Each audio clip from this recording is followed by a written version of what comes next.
Ainda na tua presença, nós colocamos diante do teu altar, Pai, a vida do pastor Fábio. Queremos te agradecer, Senhor Deus, por essa vida que está sempre disposto a te servir, Pai. Que nessa noite, Senhor Deus, ele seja o vaso do Senhor, o instrumento do Senhor para falar conosco, Pai, nesta noite. Toca nos nossos corações, Senhor Deus, através da tua palavra, Senhor Deus, porque nós sabemos que a tua palavra ela é viva, ela é eficaz para as nossas vidas, ó Pai. Que a tua palavra, Senhor Deus, encontre corações sedentos, Senhor Deus, por ti, Senhor Deus. E tudo aquilo, Senhor Deus, que o Senhor tem falado em nossas vidas, que nós possamos, além disso, praticar aquilo que o Senhor tem ensinado ao Senhor. E na autoridade do nome de Jesus, nós repreendemos, ó Deus, qualquer ação maligna aqui neste lugar. Reveste, Senhor Deus, com teu poder aqui este lugar, Senhor Deus, que nada e nem ninguém, Senhor Deus, distraia, Senhor Deus, a nossa atenção na tua palavra, Senhor. Em nome de Jesus queremos te agradecer. Amém, Deus. Amém, Deus abençoe. Boa noite a todos. Graça e paz do Senhor Jesus seja abundante no seu coração. Amém? Irmãos, é uma alegria estar aqui. Certamente sentindo falta daqueles que não puderam vir. É o caso da Patrícia e Esther, que estão viajando. Deu saudade do pai, e o pai teve saudade dela. Então eles resolveram ir para lá. Mas é uma alegria estar aqui. Irmãos, eu solicitei autorização da diretoria para pregar novamente esse tema, uma vez que no domingo passado não foi possível. Então eu agradeço a compreensão da diretoria que acatou esse pedido e também dos irmãos e irmãs que estão aqui, porque certamente domingo passado foi muito difícil. Se foi difícil para mim proclamar a palavra, transmitir, eu imagino para vocês como foi difícil. E esse tema é um tema extremamente importante. Eu confesso a vocês que em oração eu tenho buscado no Senhor direção, sensibilidade do que Ele deseja falar conosco. E esse tema, irmãos, essa palavra veio assim no meu coração muito clara, uma palavra transparente, clara e ao mesmo tempo profunda, daquilo que Deus quer falar conosco, daquilo que a palavra naquele tempo operou, instruiu, e do que a palavra pode fazer e continua operando no nosso coração hoje. O texto base está no segundo livro de Reis. Peço aos irmãos que abram para fazer leitura. Eu vou fazer na versão NVI, mas cada um acompanha aí no seu celular, na sua Bíblia impressa e na versão que utiliza. Segundo livro de Reis, capítulo 22. Certamente há todo um contexto histórico envolvido nessa narrativa bíblica que nós vamos fazer leitura. Certamente também não dá para fazer leitura de tudo, mas eu quero resumir aqui dos versos 1 ao 10 e com base nisso trabalhar esse tema. Segundo livro de Reis, capítulo 22, versos 1 ao 10. Josias tinha 8 anos de idade quando começou a reinar, e reinou 31 anos em Jerusalém. O nome da sua mãe era Gedida, filha de Adaías. Ela era de Boscate. Sempre que nós encontramos, irmãos, uma referência do pai, da mãe, da família de algum personagem bíblico, certamente é porque essa família tinha uma influência importante naquele contexto. E por isso, então, o autor faz menção desses nomes. É o caso aqui do rei Josias, da sua mãe. Verso 2, ele fez o que o Senhor aprova. Grifa isso na sua Bíblia. Ele fez o que o Senhor aprova. E andou nos caminhos de Davi, o seu predecessor, sem desviar-se nem para a direita e nem para a esquerda. No 18º ano do seu reinado, quando Josias tinha 16 anos, aproximadamente de 16 a 18 anos, ele enviou o secretário Safã, filho de Azalias e neto de Mesulão, ao templo do Senhor, dizendo: vá ao sumo sacerdote Ilquias e mande-o ajuntar a prata que foi trazida ao templo do Senhor, que os guardas das portas recolheram do povo. Eles deverão entregar a prata aos homens nomeados para supervisionar a reforma do templo, para poderem pagar os trabalhadores que fazem os reparos no templo do Senhor, os carpinteiros, os construtores e os pedreiros. Além disso, comprarão madeira e pedras lavradas para os reparos no templo. Mas eles não precisarão prestar contas da prata que lhes foi confiada, pois estão agindo com honestidade. Então o sumo sacerdote Ilquias disse ao secretário Safã: encontrei o livro da lei no templo do Senhor. Ele o entregou a Safã, que o leu.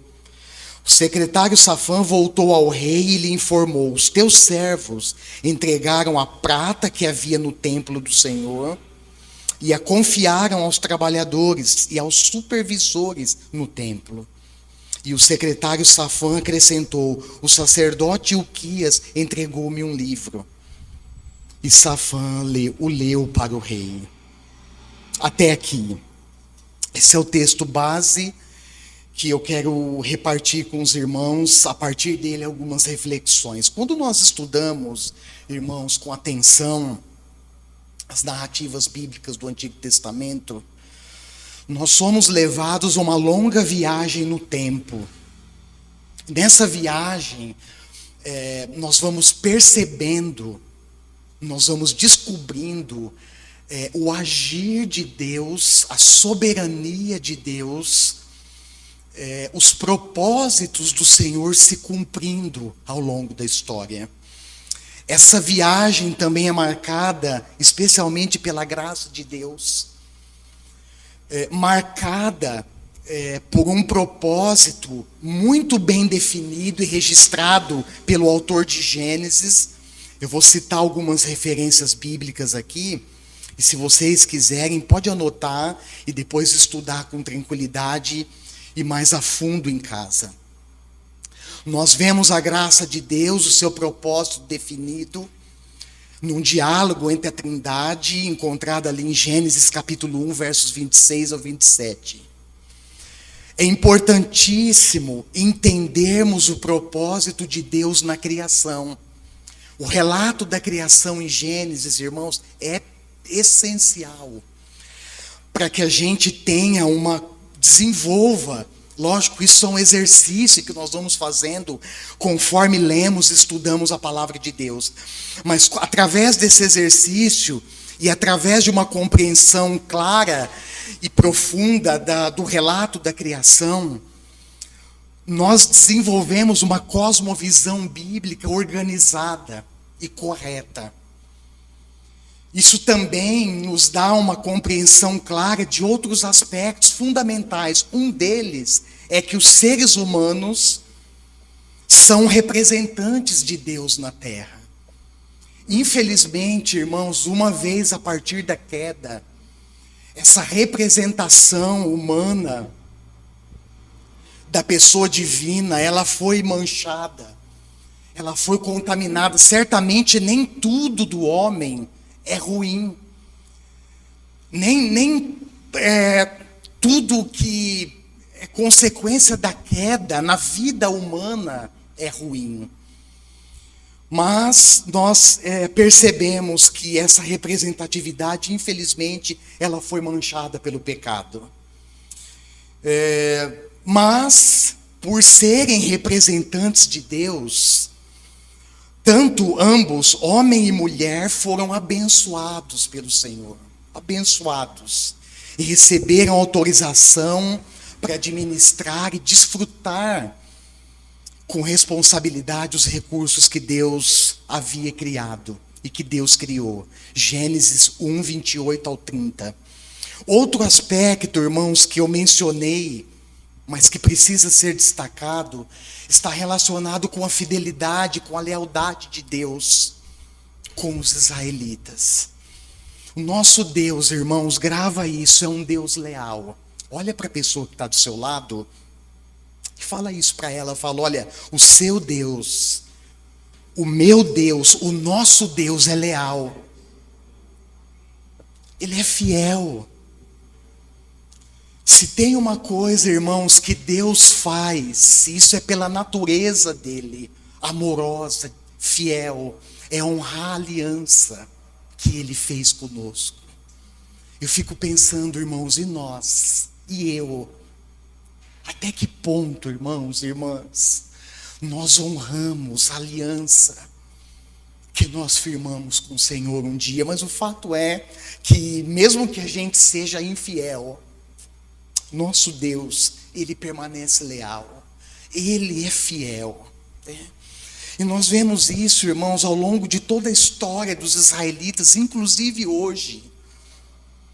É impressionante nós observarmos guerras acontecendo no mundo, é impressionante nós observarmos, irmãos, disputas territoriais que acontecem ainda hoje entre os israelitas, os palestinos, aquele povo que vive ali naquela região. É impressionante como Deus ainda continua preservando os remanescentes em Israel. É impressionante porque o nosso Deus é fiel. Ao longo dos anos de escravidão no Egito, Deus viu o sofrimento do seu povo e ele decidiu pôr fim nesse sofrimento. Através de sinais, de ações extraordinárias, Deus então iniciou a libertação do seu povo. E Deus fez isso, irmãos, porque a intenção dele era dar a eles uma nova mentalidade. Era conduzir esse povo ao sentido existencial correto. E essa realidade, irmãos, ela foi estabelecida por compromisso de aliança, como eu falei aqui agora há pouco. E esse compromisso de aliança, grava isso, foi firmada com os patriarcas, Gênesis capítulo 9, Gênesis 15. No capítulo 9, Deus firma uma aliança com Noé. A Bíblia diz, irmãos, que naquele tempo que Noé viveu, ele foi o único justo que Deus encontrou na terra. E a justiça, é importante enfatizar que a justiça ela estava intimamente ligada a uma relação com Deus. Noé foi considerado justo porque ele andava fielmente, integralmente com Deus. E Deus então firma uma aliança com Noé. Gênesis 15, Deus firma uma aliança com Abraão, o pai da fé. E essa aliança, irmãos, ela se estende pelas gerações. Sabe por quê? Porque o nosso Deus é um Deus de gerações. Se tem uma coisa que Deus faz, irmãos, ele se preocupa com as gerações. Se tem uma coisa que Deus investe, irmãos, não esqueça isso. Quando você lembrar dos seus filhos, dos seus netos, aqueles que têm filhos e netos, não se esqueça disso. Deus investe, Deus se preocupa nas gerações.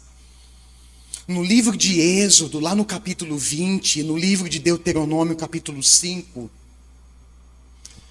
nós aprendemos que o propósito do decálogo revelado no Monte Sinai, e não só o decálogo, irmãos, os demais ordenanças, decretos e leis que Deus dá para os israelitas, tinha como propósito protegê-los. Às vezes a gente olha para os 10 mandamentos, a gente pensa, nossa, a intenção de Deus era confinar o povo, era aprisionar o povo e não só no decálogo, mas através de ordenanças e leis, era deixar o povo ali, preso nessas regras, nessas ordenanças. Mas na realidade, irmãos, não é isso. A intenção de Deus era proteger o povo. Mais do que isso, era dar a eles uma identidade distinta. Olha que coisa maravilhosa, era dar a eles segurança, era dar a eles uma identidade única, era torná-los uma nação diferente, assim como Ele deseja fazer isso em nós e através de nós hoje. A intenção de Deus, queridos, era ensiná-los a viver com sabedoria, com discernimento, era ensiná-los, irmãos, a se relacionar corretamente com Deus. Nós sabemos que os israelitas, desde o início, eram um povo nômade, era um povo mesclado, que viveu infiltrado em outras etnias, em outros povos, e isso certamente, irmãos, fez bem, mas também fez muito mal para os israelitas. A intenção de Deus era fazer com que os israelitas se relacionassem corretamente com os povos vizinhos, oferecesse a eles um testemunho vivo, autêntico entre as gerações. Abre comigo Deuteronômio, esse texto eu quero ler com vocês, capítulo 4, versos 5 ao 10. Dentre as declarações de Moisés, Deuteronômio capítulo 4, versos 5 ao 10. Dentre as declarações de Moisés, essa é uma que ele se dirige aos israelitas.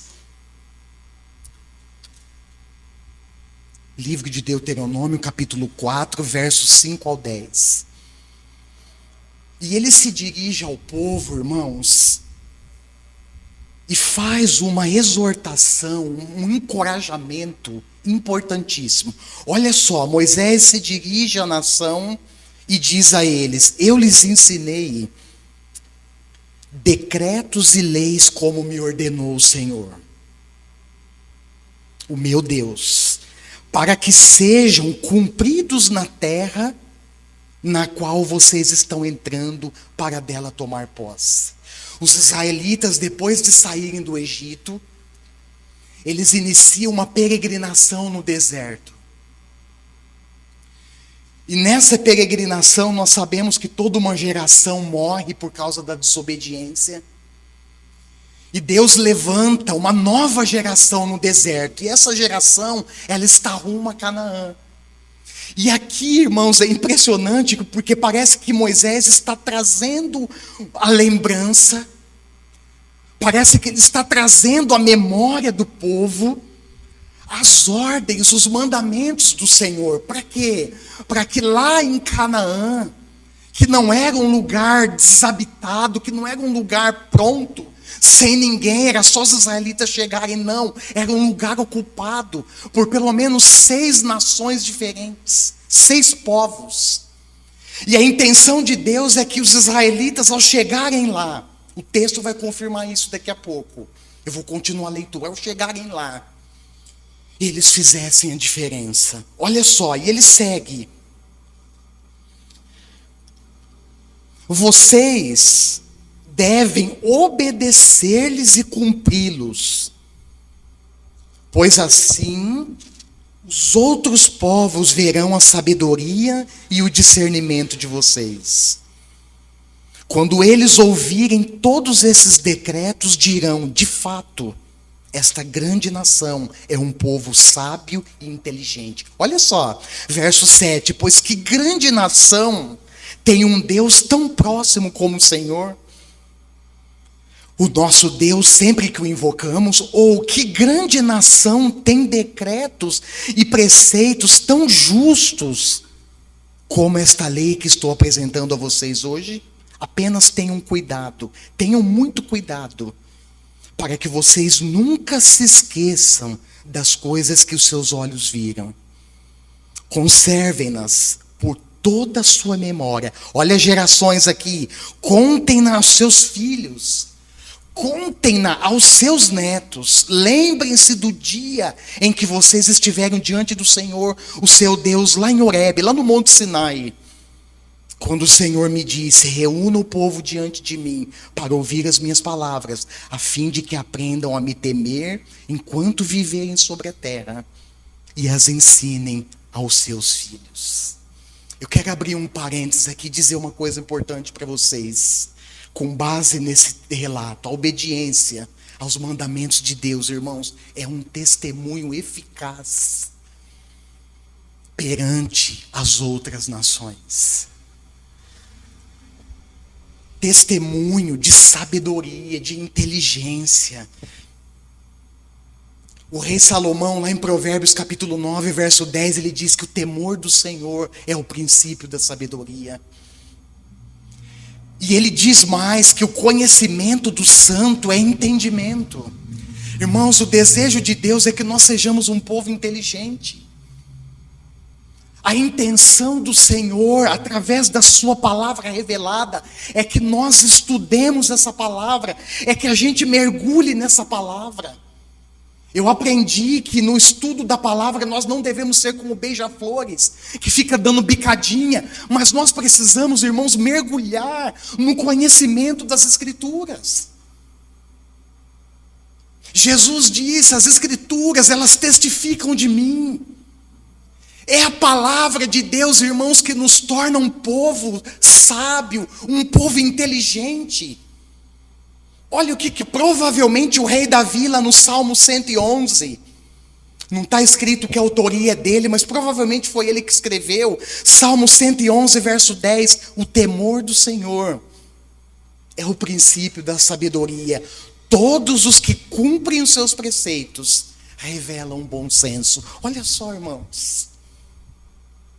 Aqueles que cumprem os preceitos do Senhor são sensatos. Aqueles que obedecem a palavra do Senhor são sábios, são inteligentes. Irmãos, nós vivemos numa sociedade marcada pela mentira. Não é? Nós vivemos numa sociedade gananciosa. Nós vivemos, irmãos, numa sociedade onde passar a perna no próximo é sinal de poder, é sinal de inteligência. É o contrário, quando nós olhamos na palavra de Deus, é sinal de insensatez, de tolice. Porque conforme escreve o rei Salomão e o seu pai Davi, o temor do Senhor é o princípio da sabedoria, reverência absoluta, reverência profunda ao Senhor. A reverência, o respeito profundo à palavra de Deus é sinal de sabedoria, irmãos. A narrativa que nós lemos aqui, ela não deve ser encarada apenas como um fato histórico. Às vezes nós olhamos para as narrativas do Antigo Testamento e a pergunta que a gente deve fazer sempre que a gente lê e estuda as narrativas bíblicas do Antigo Testamento: o que Deus quer me ensinar? O que a palavra quer me instruir através desse exemplo, desse episódio bíblico? Existem sim, quando nós olhamos para o texto, diferenças. Eu falei isso em relação a distanciamento cronológico, ao sistema de governo que naquela época era a monarquia. Há diferença sim, irmãos, no estilo de vida dos povos que habitavam no mundo naquela época. Mas existem também lições valiosas que nós podemos aprender. E uma delas está relacionada, eu quero chamar a sua atenção para isso. Olha para o texto de 2 Reis. No capítulo 22, está relacionado, irmãos, com a postura do rei Josias. No exato momento, olha lá, que ele tem contato, que ele tem conhecimento da lei do Senhor. Essa lei, possivelmente, ela seria o rolo contendo a Torá, os 5 primeiros livros, o Pentateuco, né? Os 5 primeiros livros da Bíblia, escrito em hebraico. Ou estudiosos acreditam que possivelmente pode ser o livro de Deuteronômio. seja ele completo ou seja ele em partes. O fato é, irmãos, o que importa é que o livro da lei foi encontrado. E a postura do rei Josias quando tem contato com esse livro é impressionante. Olha só versos 11 ao 13. O rei, ele adquire uma preocupação que ganha proporções abrangentes. Envolve ele. Eu fico tentando imaginar o rei Josias nessa hora. Em relação ao povo e toda a nação de Judá e de Jerusalém. E a sua preocupação, irmãos, tinha um cunho, ou seja, estava fundamentada numa questão essencial. Qual é essa questão? É a desobediência dos antepassados que não tinham, na verdade, cumprido, obedecido o que a palavra de Deus instruía. E todas as vezes, irmãos, nós não podemos esquecer disso. Todas as vezes que nós desobedecemos a palavra de Deus, nós sofremos consequências. Eu tenho ensinado isso para os meus filhos em casa. Às vezes surge alguma situação que precisa levar uma bronca, e precisa levar uma bronca, né, puxar a orelha. E aí eu sempre falo para eles assim, para os dois, Davi e Esther, obediência é princípio. Acorda aí. Obediência é princípio de Deus. E princípio de Deus, irmãos, não pode ser desobedecido. Pastor, e se eu desobedecer, eu vou sofrer as consequências? Não tem jeito, irmãos. E a desobediência, ela atrai a ira de Deus. Pastor, mas Deus não é amor? É. Mas também, irmãos, Deus é um Deus de justiça. Mas também Deus é um Deus de ira. É um Deus que zela pela justiça, pela retidão. Já um coração aberto e verdadeiramente arrependido desfruta do perdão e da graça de Deus. Isso é maravilhoso. O texto mostra aqui que Josias assume o trono com 8 anos de idade.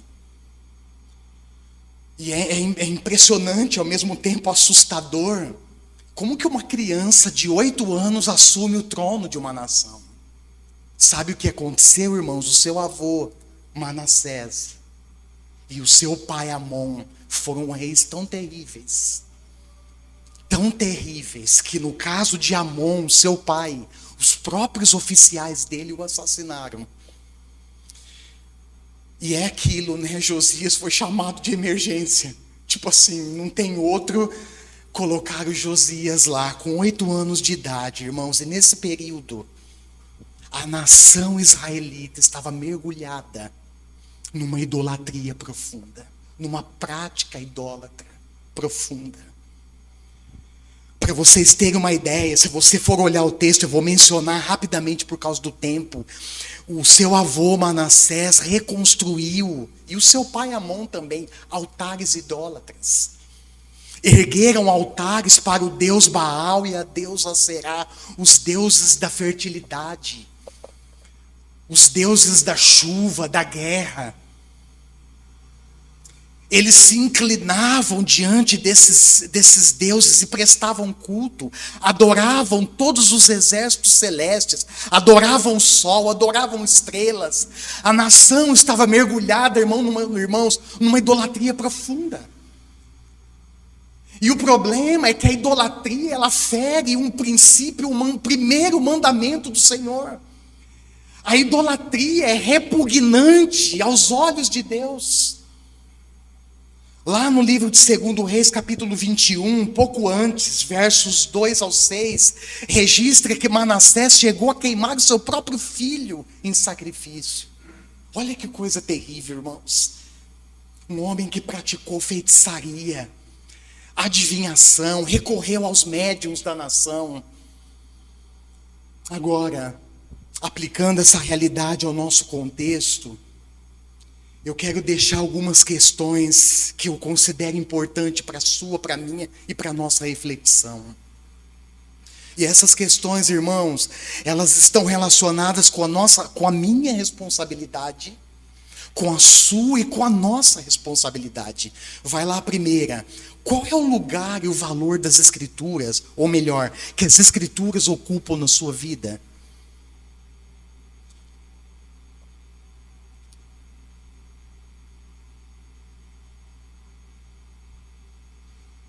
A palavra de Deus, irmãos,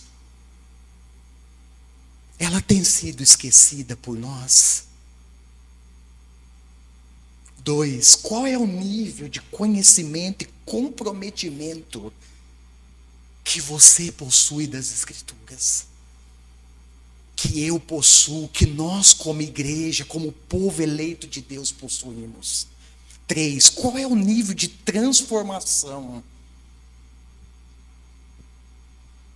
que a palavra de Deus tem operado na sua vida?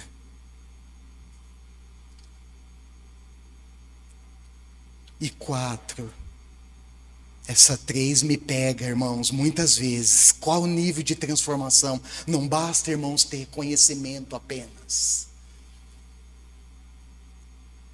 Essa palavra viva, grava isso, ela precisa transformar o nosso coração.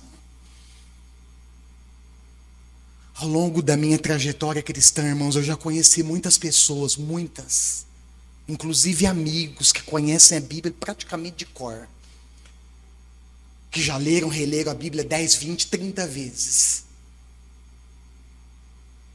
Mas eu fico pensando, irmãos, o conhecimento é importante, sim.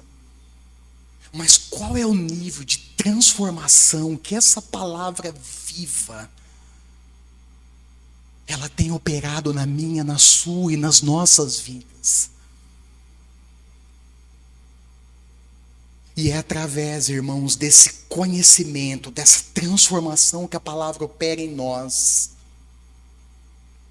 que nós somos conduzidos a um desenvolvimento relacional saudável, tanto com Deus como com os nossos próximos.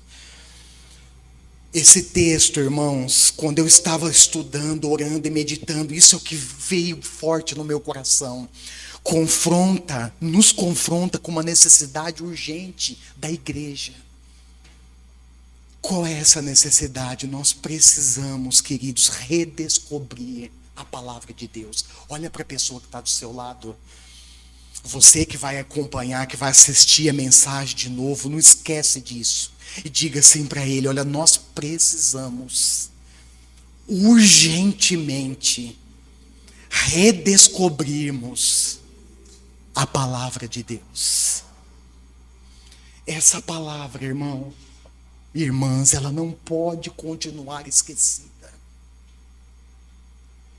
Quando nós olhamos para esse texto, para o contexto, para toda a história que envolve isso, um pensamento errado que pode vir na nossa mente é assim: mas sabe por que o povo não obedecia, pastor? Porque a lei estava perdida.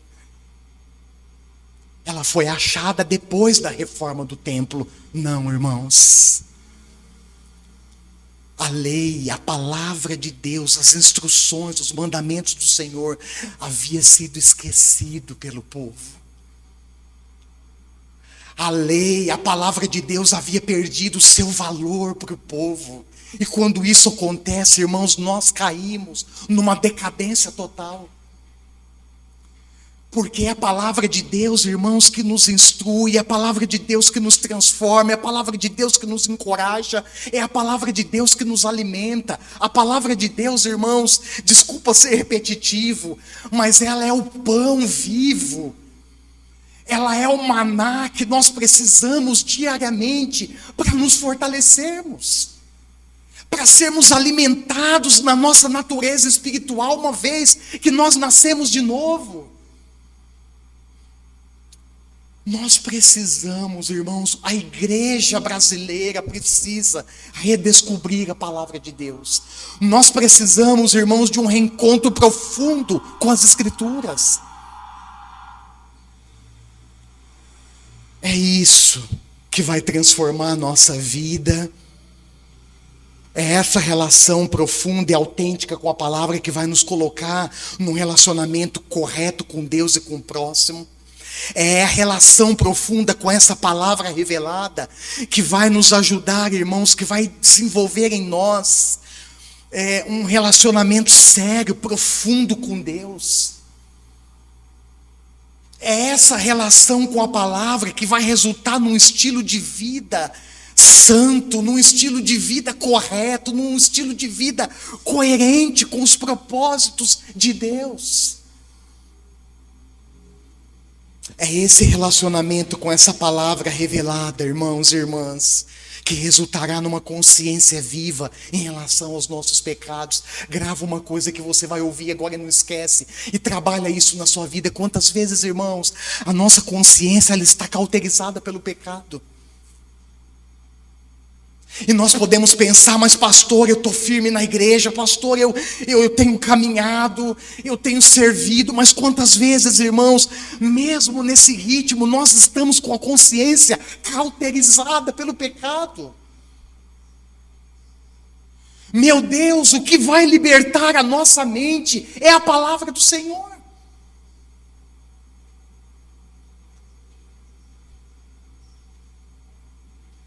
Essa relação com a palavra não tem jeito, irmãos. Eu acho que eu já falei isso aqui, vou repetir. Na vida cristã não existe atalhos, existe caminhos. Não tem jeito, irmãos. Lá em casa eu insisto, eu oriento, encorajo. Leia a palavra, busca a palavra. Eu falo para os meus filhos e ensino eles. Separamos um tempo na semana para estudarmos a Bíblia junto, para lermos a Bíblia junto. Não tem jeito, irmãos, não existe atalhos fáceis que promovam, que gerem na nossa vida maturidade, crescimento instantâneo na vida cristã. Entenda, não existe isso.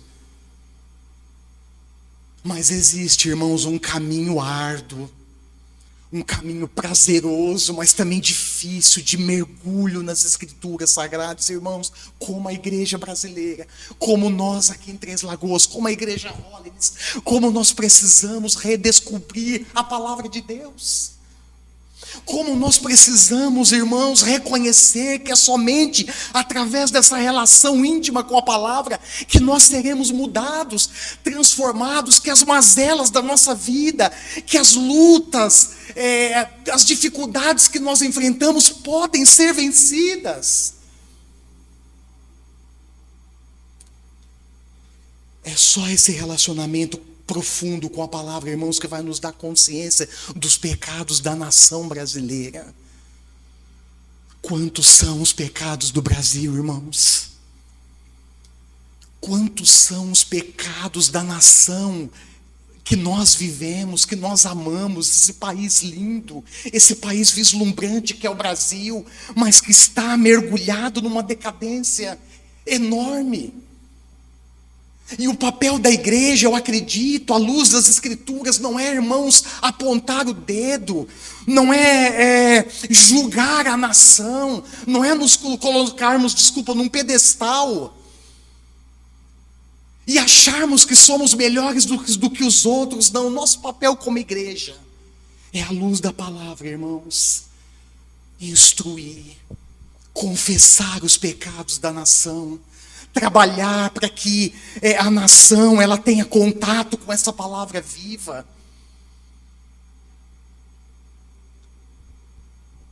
O nosso papel como igreja, nós temos feito isso nas quartas-feiras de oração.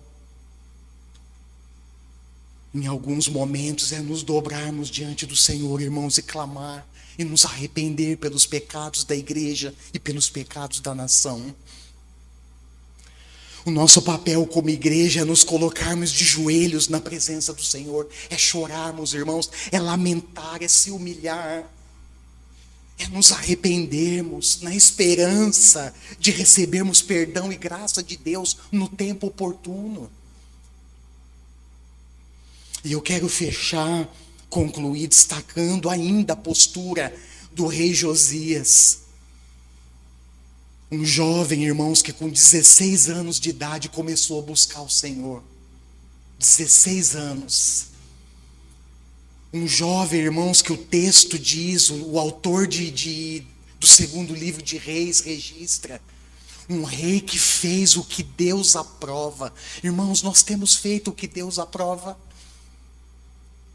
A conduta da sua vida, a conduta da minha vida tem sido aprovada pelo Senhor. Um rei, irmãos, que aos 20 anos de idade começou uma limpeza, tirou toda a parafernália de idolatria que havia em Israel, em Judá. Sabe aquele rei que fez a limpa? É Josias. Deu ordens para retirar do templo, irmãos, o templo do Senhor havia sido profanado. Eles colocaram dentro do templo utensílios feitos para Baal, para Será. Olha que coisa terrível. Mas Josias, ele tira tudo, faz um limpa, elimina os sacerdotes pagãos, derruba as acomodações. Olha só, até prostitutos cultuais estavam acomodados, vivendo no templo do Senhor. Ele derruba os altares idólatras que os seus antecessores haviam erguido, inclusive altares que o próprio rei Salomão havia erguido para os deuses das mulheres, até porque não foram poucas, né? Se uma é difícil, Salomão teve 1000. Misericórdia, Senhor. Como é que esse homem aguentou?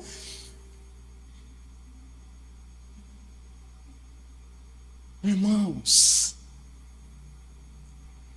as mulheres são uma bênção na nossa vida. As mulheres convertidas são uma bênção. Que mulher que não é convertida não é bênção, não é coisa nenhuma. Misericórdia.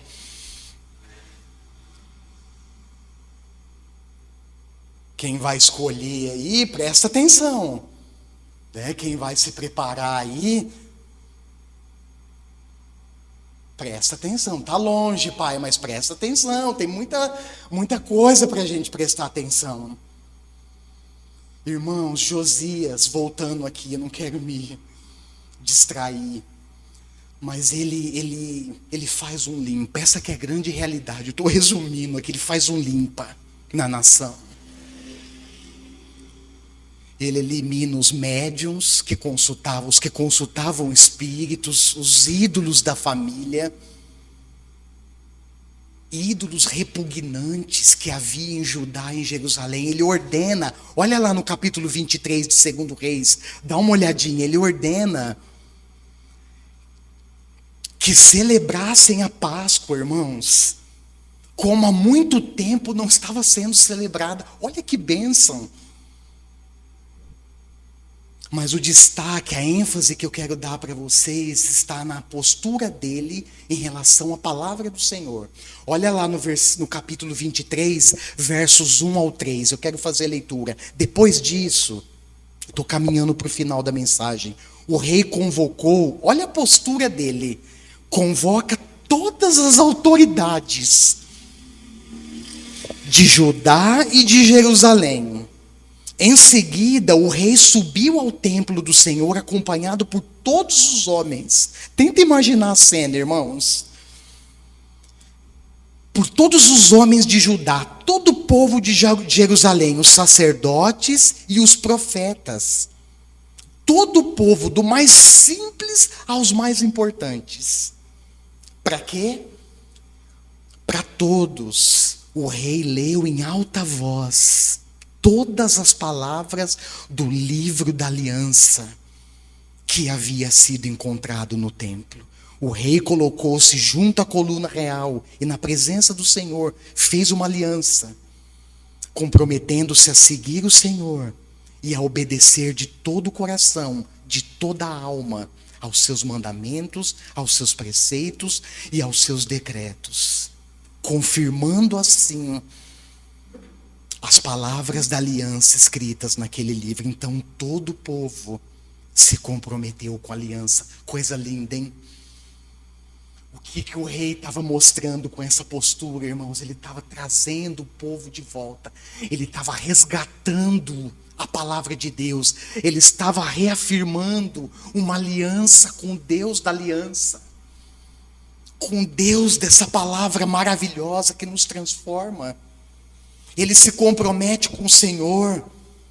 E o compromisso do rei é compromisso de obediência. Mas não é, irmãos, entenda isso, uma obediência parcial, que a Bíblia exige de mim, de vocês. É uma obediência total, de todo o coração, de toda a nossa alma, com toda a nossa força. Por isso, olha o que está registrado lá no verso 25. Nem antes e nem depois de Josias houve um rei como ele, que se voltasse para o Senhor de todo o coração, de toda a alma e de todas as forças, de acordo com toda a lei de Moisés.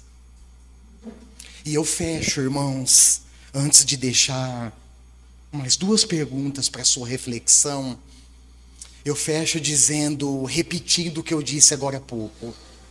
Nós precisamos urgentemente de um reencontro profundo com as Escrituras Sagradas. Saia daqui com essa palavra martelando na sua mente e no seu coração. Eu preciso. Coloca aí a primeira pessoa, né? Põe no plural só, não. Põe na primeira pessoa do singular. Eu preciso de um reencontro profundo com as Escrituras Sagradas.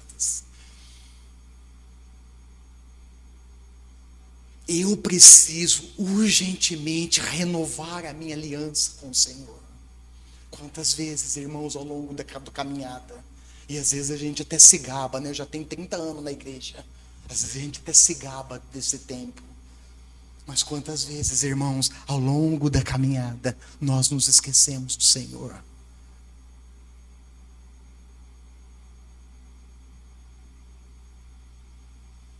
Quantas vezes, irmãos, ao longo da caminhada, nós esquecemos dessa palavra viva,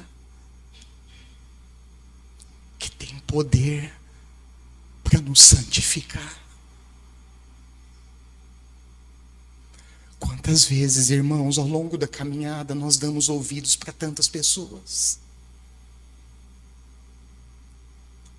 mas nos esquecemos da palavra de Deus. Irmãos, eu tenho falado isso para Deus urgentemente. Renovar a minha aliança com Deus e aliança, o compromisso de obedecer essa palavra de todo o meu coração, de toda a minha alma, todos os dias da minha vida. E já que falamos de reforma no templo, eu fecho com isso. A reforma é que a igreja, presta atenção no que o Espírito Santo colocou no meu coração. A reforma que a igreja e que a nação precisa começa quando conhecemos e praticamos o que as Escrituras ensinam. Irmão, irmã, o nível, grava isso, o nível que Deus requer de nós, de compromisso com Ele, com a palavra dEle, é profundo. E vou te dizer mais uma coisa, para fechar de vez. Se você não tem vivenciado esse nível profundo de relação com Deus e com a palavra dEle, é hora, irmãos, de acertar isso. É hora de se voltar para o Senhor. Feche os seus olhos.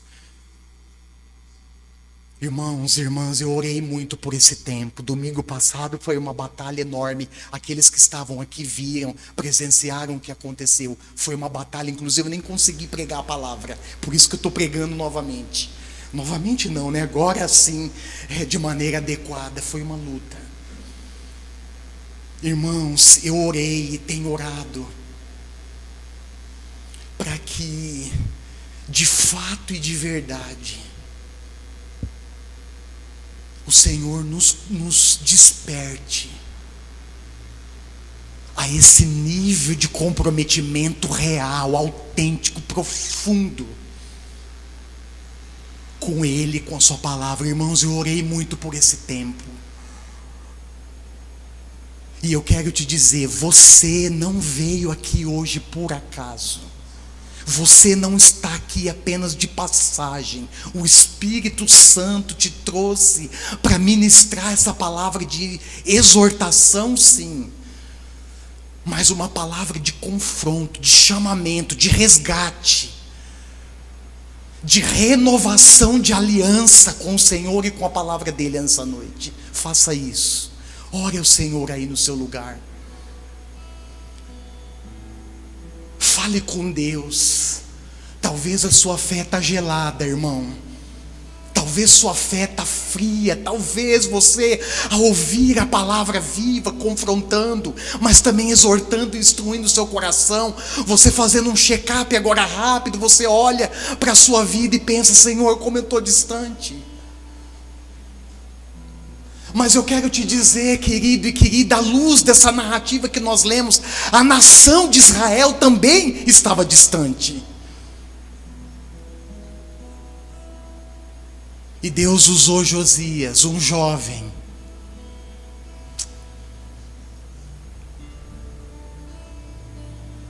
para resgatar a lei esquecida.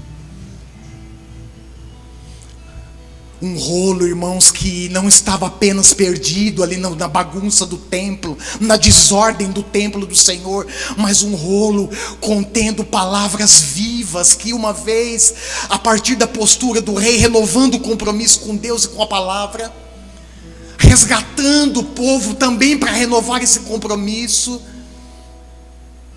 Com certeza, irmãos, Deus trouxe juízo, sim. Se você olhar o texto lá, o sacerdote Ilquias vai procurar a profetisa Uda, e ela diz volta para o rei e diz: certamente a ira, os acontecimentos que estão nesse livro vão acontecer sim, vai vir toda essa desgraça sobre esse povo,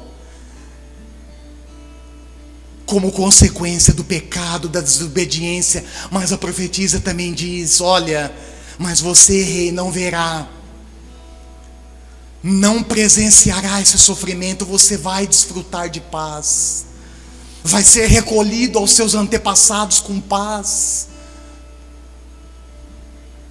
Irmãos, preste atenção nisso. Quando você se posiciona diante do Senhor firmemente, Deus começa a agir na sua vida, querido. Quando nós, irmãos e irmãs, nos posicionamos firmemente, firmamos um compromisso com as Escrituras, de ler essa palavra viva todos os dias, de estudar, de mergulhar no nível mais profundo de conhecimento das Escrituras. Quando nós firmamos esse compromisso, irmãos, isso resulta na nossa vida, através da nossa vida, em paz, em bênção, em prosperidade. Não prosperidade só financeira, não é isso que eu estou dizendo, mas é prosperidade espiritual, entende? Riquezas, bênçãos espirituais vêm sobre nós.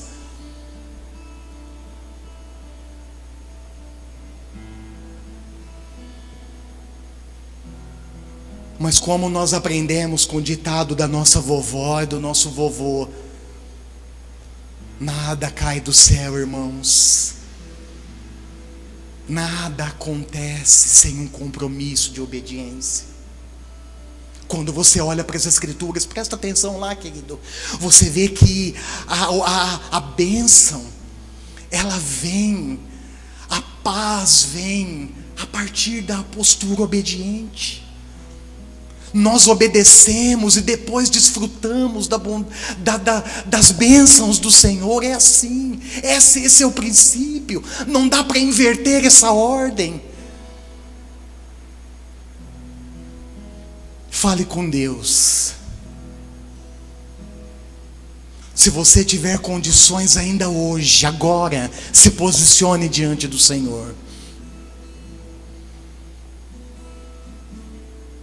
Faça isso enquanto há tempo. Ore, diga: Senhor, se é preciso se arrepender, irmão, se arrepende.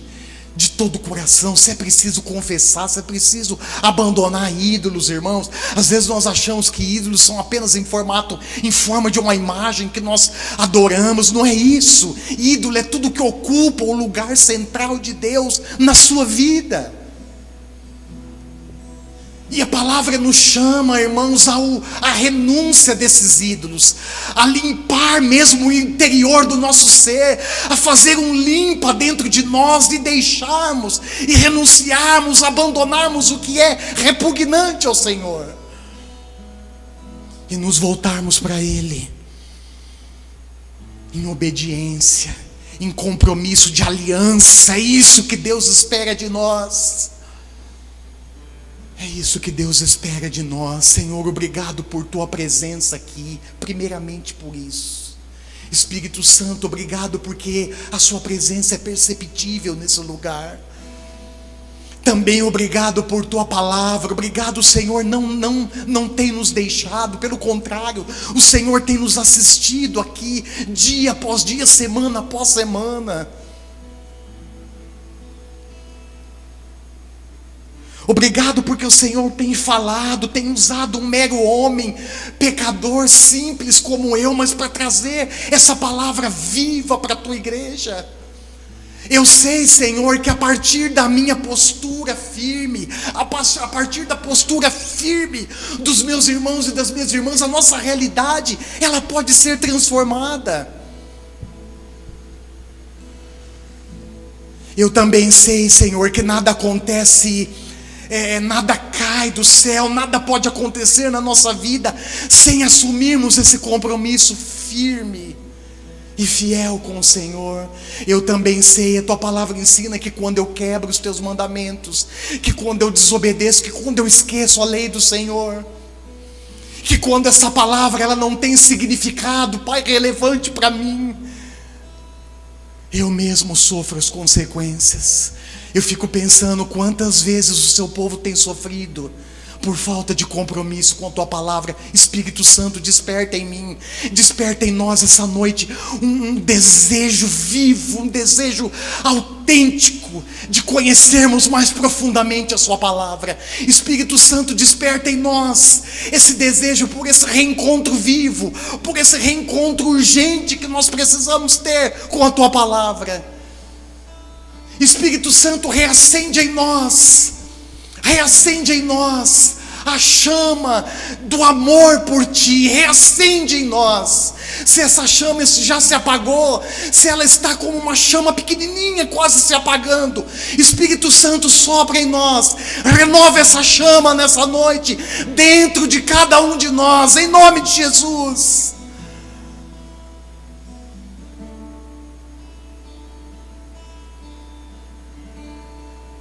Traz a nossa memória esquecida, deficiente, traz a nossa memória, Espírito Santo, que um dia nós firmamos com o Senhor um compromisso de aliança. Traz a nossa memória que um dia nós nos voltamos para o Senhor, reconhecendo a nossa pobreza espiritual, a nossa falência espiritual, reconhecendo as nossas mazelas. E nos aproximamos do Senhor e recebemos graça, misericórdia, perdão, acolhimento, amor incomparável. Mas quantas vezes ao longo do caminho, Senhor, da caminhada, da carreira cristã, nós nos esquecemos disso.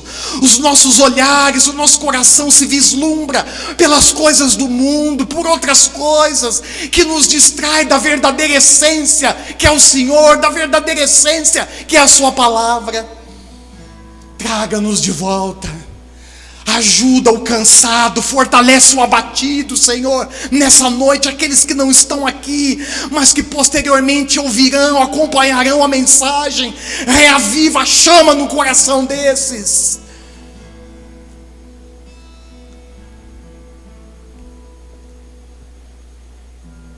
Alinha-nos de volta. Alinha-nos com o Teu propósito, Senhor. Traz à memória a nossa nova identidade em Cristo. Nós somos o sacerdócio real. Nós somos nação santa, nós esquecemos disso, Senhor.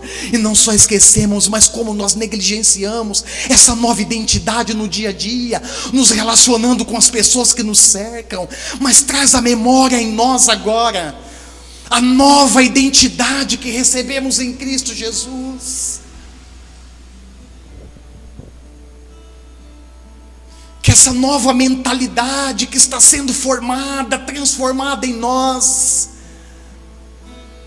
seja formada ainda de maneira mais intensa em mim e na vida dos meus irmãos e das minhas irmãs.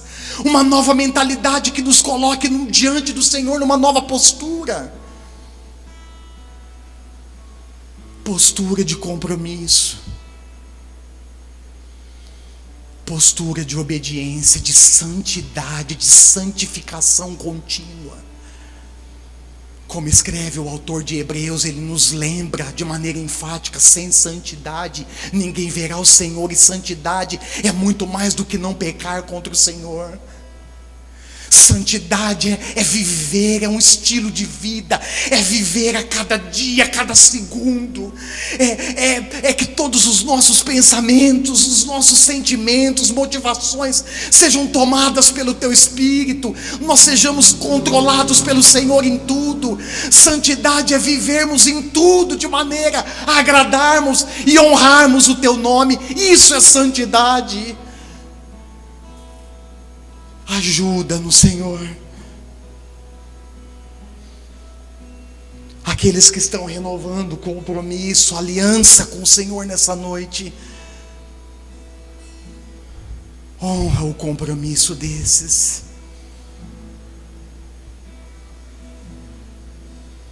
Aqueles que estão abatidos, renova as forças, Senhor.